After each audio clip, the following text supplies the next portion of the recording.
Ce podcast inclut du contenu créé à l'aide d'outils d'intelligence artificielle. Les informations fournies ne constituent pas des conseils financiers, d'investissement ou juridiques. Vous êtes invité à vérifier les informations de manière indépendante et à consulter des professionnels qualifiés pour des conseils personnalisés. Bienvenue au Luxembourg Fundcast. Ce podcast, créé et produit par Bertrand Mariot, avocat à la Cour, a pour mission de vous apporter une information claire, libre et rigoureuse sur la réglementation financière et les fonds d'investissement au Luxembourg. Nos analyses sont issues de références officielles affinées par un prompt engineering sophistiqué. Veuillez noter que cet épisode était préparé en date du 21 août 2025. Aujourd'hui, on va s'intéresser de près à un mécanisme clé dans la vie d'une société anonyme ici au Luxembourg, la délégation de pouvoir par le conseil d'administration. C'est vraiment essentiel pour une bonne gouvernance, même. Ah oui, absolument. Surtout quand les situations deviennent un peu complexes. Vous savez, après une fusion, ou quand on part à l'international, ou même avec un actionnariat étatique. Savoir déléguer efficacement, c'est crucial.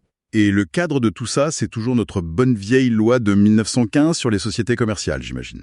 Exactement. C'est elle qui donne les règles du jeu, la base de tout. Alors, commençons par le début.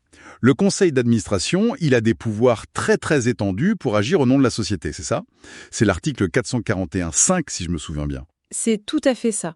C'est le principe fondamental. Le conseil a les pleins pouvoirs, sauf ce que la loi ou les statuts lui retirent expressément. Et c'est de là, justement, que vient sa capacité à déléguer certaines tâches. Mais ce grand pouvoir implique une grande responsabilité, comme on dit. Précisément. C'est le revers de la médaille. L'article 441.9 est très clair. Les administrateurs sont solidairement responsables des fautes de gestion, des violations de la loi, des statuts. Et donc déléguer une tâche, ça ne veut pas dire se laver les mains de la responsabilité qui va avec. Ah non, surtout pas. C'est un point essentiel à comprendre. La délégation, c'est pour l'efficacité, mais la responsabilité ultime, elle reste au niveau du conseil. On ne peut pas s'en décharger. Bon, alors comment on organise ça concrètement? La loi propose des outils, une sorte de boîte à outils si j'ai bien compris. Il y a d'abord la gestion journalière. Article 441.9. Oui, la gestion journalière, c'est la délégation des affaires courantes du quotidien. Mais attention, petit piège, la loi ne définit pas ce que c'est la gestion journalière. Ah bon? Non, et sa portée peut changer énormément selon la taille de l'entreprise, son secteur d'activité. Donc c'est au conseil d'administration de définir très précisément ce qu'il entend par là. D'accord, et s'il ne le fait pas C'est là que les problèmes peuvent commencer. Surtout dans un contexte international. Ce qu'un dirigeant considère comme journalier dans un pays ne l'est pas forcément dans un autre. D'où l'importance d'être clair pour éviter les malentendus sur l'étendue des pouvoirs délégués. Logique. Et si on veut déléguer des choses plus importantes que le simple quotidien? Des pouvoirs de gestion plus larges? Alors là, on pense plutôt au comité de direction. C'est l'article 441.11. C'est un outil qui peut être très puissant, par exemple pour gérer l'intégration après une grosse fusion. Ça permet de concentrer les décisions opérationnelles. Mais il y a une condition importante, non? Oui, et elle est de taille limitée. Il faut que la possibilité de créer un comité de direction soit explicitement prévue dans les statuts de la société. C'est pas quelque chose qu'on peut improviser, il faut l'anticiper. Donc il faut y penser en amont dans les statuts, c'est bon à savoir. On voit aussi souvent des comités spécialisés, genre comité d'audit, comité des rémunérations, c'est encore autre chose. Tout à fait. Ces comités-là, prévus par l'article 441.6, ils n'ont pas de pouvoir de gestion au sens strict. Leur rôle, c'est plutôt de préparer le travail du conseil, d'analyser des points précis, de faire des recommandations, de surveiller. Ils assistent le conseil, mais ils ne décident pas à sa place sur la gestion. D'accord, donc plusieurs niveaux de délégation possibles. Et tout ça, ça suppose une documentation vraiment solide pour que ça fonctionne et que tout le monde sache qui fait quoi. C'est absolument fondamental.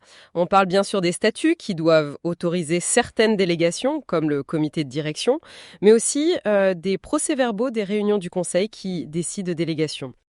Et ces décisions doivent être précises, j'imagine. Extrêmement précises. Qui est délégué? Pour faire quoi exactement? Avec quelles limites, par exemple financières?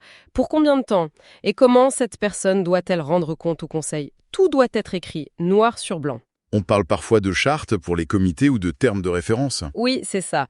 Ou même, dans les structures plus grandes ou plus complexes, d'une véritable politique de délégation de pouvoir, une Delegation of Authority Policy ou DOA. C'est un document qui centralise tout. C'est excellent pour la clarté, pour le contrôle interne, pour les auditeurs. Indispensable en fait. Bien, même avec tout ça, le conseil ne peut pas tout déléguer, si? Il y a bien des choses qu'il doit garder pour lui. Bien sûr, et heureusement. Il y a des devoirs qui sont par nature non délégables.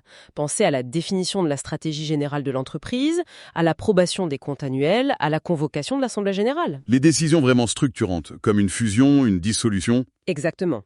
Ça, c'est le noyau dur, la responsabilité propre du conseil. Et il y a un devoir qui chapeaute tout le reste, le devoir de superviser activement toutes les délégations qui ont été accordées. Ça, on ne peut jamais le déléguer. Ah, la fameuse supervision. C'est donc ça la clé pour que le système tienne. On délègue, mais on garde un œil très attentif. C'est plus qu'un œil attentif. C'est une obligation active. L'absence de supervision ou une supervision insuffisante, c'est ce qu'on appelle un défaut de surveillance. Et ça, c'est une faute de gestion. Qui peut engager la responsabilité des administrateurs personnellement. Tout à fait, selon l'article 441.9 encore une fois. Superviser, ça veut dire mettre en place des systèmes de reporting clairs, s'assurer que l'information remonte et pouvoir intervenir si besoin. C'est ça, agir en bon père de famille de manière prudente et diligente. Et avoir une documentation qui prouve qu'on a mis en place ce système de délégation et de contrôle, c'est la meilleure défense en cas de problème.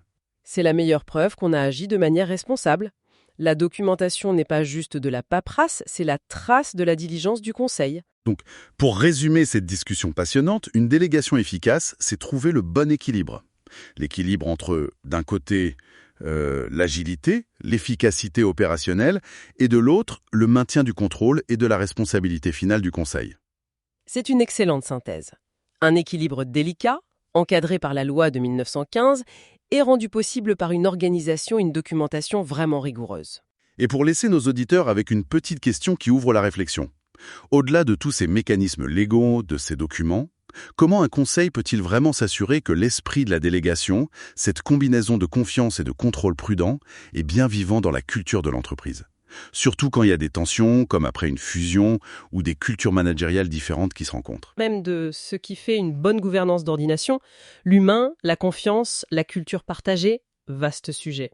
Merci de nous avoir écoutés. Pour soutenir notre travail, abonnez-vous sur Spotify, Apple Podcast, où une note 5 étoiles nous aide beaucoup, et sur notre chaîne YouTube Rigoré Média. Vos commentaires et suggestions y sont les bienvenus. Retrouvez le lien vers notre podcast en anglais dans la description. À bientôt sur le Luxembourg Funcast. Ce podcast inclut du contenu créé à l'aide d'outils d'intelligence artificielle. Les informations fournies ne constituent pas des conseils financiers, d'investissement ou juridiques. Vous êtes invité à vérifier les informations de manière indépendante et à consulter des professionnels qualifiés pour des conseils personnalisés.